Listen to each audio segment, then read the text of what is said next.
और बता दें हम आपको कि आज शपथ के बाद बिहार की खबर पर फिर एक बार बढ़ना चाहूंगी आगे। शपथ के बाद नीतीश कुमार ने साफ साफ कह दिया कि बीजेपी से नाराजगी क्यों बढ़ी है और तेजस्वी के साथ क्यों जाना पड़ा। मीडिया से बातचीत में नीतीश कुमार ने इशारों में प्रधानमंत्री मोदी के ऊपर भी हमला किया और बीजेपी के 2024 में दोबारा लौटने पर शक जाहिर कर दिया।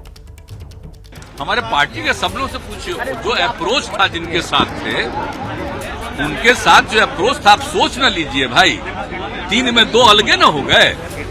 तो जो उनका व्यवहार और जो कुछ भी चुनाव में जो अप्रोच था, अपने दल के सब लोगों को ये फीलिंग है कि ठीक नहीं है।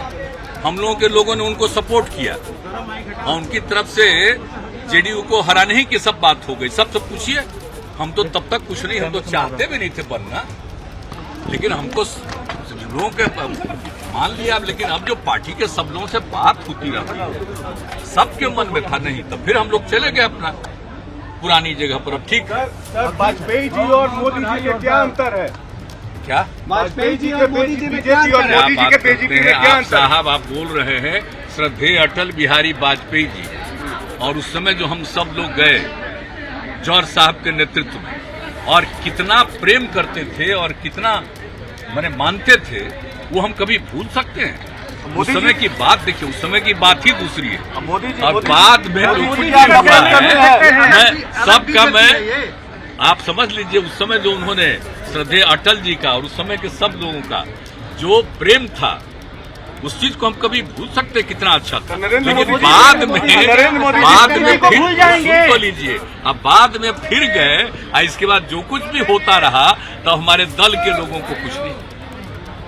एक आदमी को हम जिम्मा दे दिए और फिर उसी आदमी के बारे में सबसे पूछिए पार्टी के तरफ रहने के बजाय कहीं और दिमाग चले। मोदी जी क्या हमको देखिए, हमको किन्हीं पर कुछ नहीं कहना है। सर 2024 में प्रधानमंत्री पद के उम्मीदवार होंगे आप? नहीं, हम किसी चीज के उम्मीदवार का हम कोई दावेदारी नहीं। आपके कार्यकर्ता लेकिन इतना तो जरूर कर दीजिए ना कि 14 में जो आए 24 तक के आगे रह पाएंगे कि नहीं रह पाएंगे, वो अपना नरेंद्र मोदी जी को।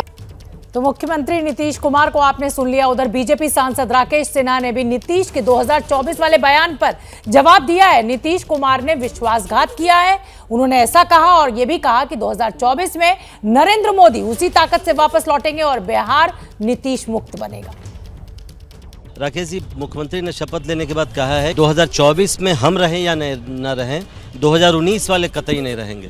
क्या जवाब देंगे? एक बात तो निश्चित है कि बिहार नीतीश मुक्त बिहार बनने के लिए आगे कदम बढ़ा चुका है। अब नीतीश जी ये मान लें कि न सिर्फ उन्होंने नैतिकता को ताक पे रखा है, बल्कि अपने राजनीतिक अस्तित्व को दांव पे लगा दिया है। जिन लोगों के साथ खड़े हैं, उन लोगों के साथ वे रहकर राजनीति में जो भी उन्होंने योगदान दिया उसे धूल धूसित कर दिया है।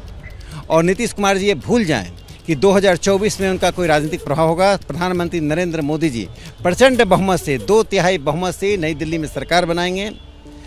प्रधानमंत्री मोदी जी देश में जन जन के हृदय में बैठे हुए हृदय रत्न हैं। प्रधानमंत्री मोदी जी के प्रति ऐसा शब्द कहना सूर्य को थूकने जैसा है। भारतीय राजनीति में युग परिवर्तन हो चुका है और मोदी युग की शुरुआत हो चुकी है। नहीं, उन्होंने कहा कि विपक्ष एकजुट हो जाएगा। मतलब एक बात चल रही है कि वो पीएम उम्मीदवार हो सकते हैं और विपक्ष एकजुट भी हो जाएगा। क्या आपको लगता है कि इसकी संभावना है? देखिए, मैं चाहता हूं विपक्ष एकजुट हो जाए और एकजुट होकर अपनी ताकत दिखा दे। ये वंशवादियों की पार्टी, व्यक्तिवादियों की पार्टी एकजुट हो जाए। प्रधानमंत्री जी ने नारा दिया है कि वंशवाद बनाम लोकतंत्र, और ये जिसके साथ खड़े हैं उस परिवार के 4 लोगों की पार्टी है। और देखिए, हमारे साथ हमारे 2 सहयोगी जुड़ेंगे। विकास भदौरिया फिलहाल जुड़ रहे हैं न्यूज रूम से, उनका मैं रुख करना चाहूंगी। विकास, ये सियासत भी अजब गजब खेल है। अभी कल तक इतने घनिष्ठ मित्र थे और आज एक दूसरे के ऊपर कीचड़ उछालने का जो दौर है वो चालू हो चुका है और सबका जो एजेंडा है वो 2024 है। कोई बिहार की जनता, बिहार के विकास की बात ही नहीं कर रहा है। देखिए, और ये बिहार की सबसे बड़ा दुर्भाग्य है कि वहाँ पर जो सत्ता नशीब होता है वो अगले चुनाव की तैयारी कर रहा होता है, बजाय इसके कि वो ये कहे कि अब हम बिहार के एजेंडे पर हमारे ये विकास के मुद्दे हैं। और जो विपक्ष में जाता है वो भी सत्ताधारी दल को ये कहने लगता है कि साहब हम 2024 में देख लेंगे या 2025 में आपको देख लेंगे, बजाय इसके कि वो जब विपक्ष में है तो विपक्ष की भूमिका निभाने के लिए सीधे सीधे सवाल पूछे कि आपने तो 10 लाख नौकरियों की बात कही थी, उसकी बात कर ही नहीं रहे। और देखिए यही सबसे बड़ी विभीषिका है बिहार की। जाहिर तौर पर देखिए जो बीजेपी निशाना साध रही है वो इस बात पर साध रही है कि नीतीश कुमार की जो महत्वाकांक्षा है वो बढ़ गई है और वो 2024 से पहले अपने आप को प्राइम मिनिस्टर कैंडिडेट अनाउंस करवाना चाहते हैं विपक्ष का। और इसलिए उन्होंने जो सत्ता बदली, कुर्सी बदली, दूसरे दल के साथ आके इस कुर्सी पे काबिज हुए हैं, उसके पीछे एक महत्वाकांक्षा है प्रधानमंत्री पद की। लेकिन नरेंद्र मोदी अभी भी बहुत पॉपुलर है, इसलिए इनके लिए कोई जगह नहीं है। बीजेपी ये जताने की कोशिश कर रही है, लेकिन मूल जो मुद्दे हैं उनसे निश्चित रूप से बीजेपी अभी जो है वो दूर है और सीधे सीधे छींटाकशी नीतीश कुमार पर है।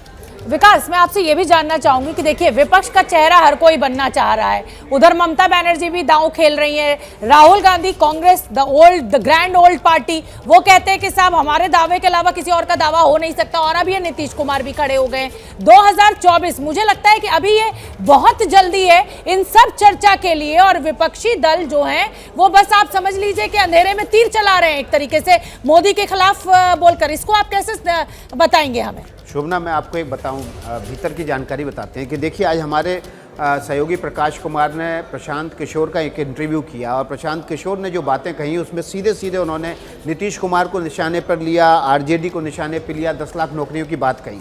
लेकिन पर्दे के पीछे प्रशांत किशोर एक बहुत बड़ी भूमिका निभा रहे हैं। वो लगातार नीतीश कुमार के संपर्क में हैं, वो लगातार तेजस्वी यादव के संपर्क में हैं, वो लगातार स्टालिन के संपर्क में हैं, लगातार केसीआर के संपर्क में हैं, वो लगातार ममता बनर्जी के संपर्क में हैं, वो अरविंद केजरीवाल के भी संपर्क में हैं। तो देखिए ये जो पीछे पर्दे के पीछे रह के प्रशांत किशोर काम कर रहे हैं वो विपक्ष को एकजुट करने का काम कर रहे हैं। और जो सत्ता परिवर्तन पटना में हुआ है उसके पीछे भी प्रशांत किशोर का बहुत बड़ा रोल है। आने वाले समय में ये स्थिति धीरे धीरे साफ होगी किस तरह से प्रशांत किशोर ने इन दोनों को इकट्ठा करके 2024 के लिए तैयार किया। क्या मजबूरी है मेरी, बताइए। मैं अभी आपको बताती हूँ कि मैंने ओए होए होए होए नमकीन के चटकारे लेते हुए टकटकी मार के डिबेट शो को पॉज रिपीट कर करके देख रहे हैं जोगिंदर जी। इनकी तरह आप भी देखें अपनी फेवरेट डिबेट्स को रिपीट कर और डाउनलोड कीजिए एबीपी लाइव ऐप अपने स्मार्ट टीवी पर।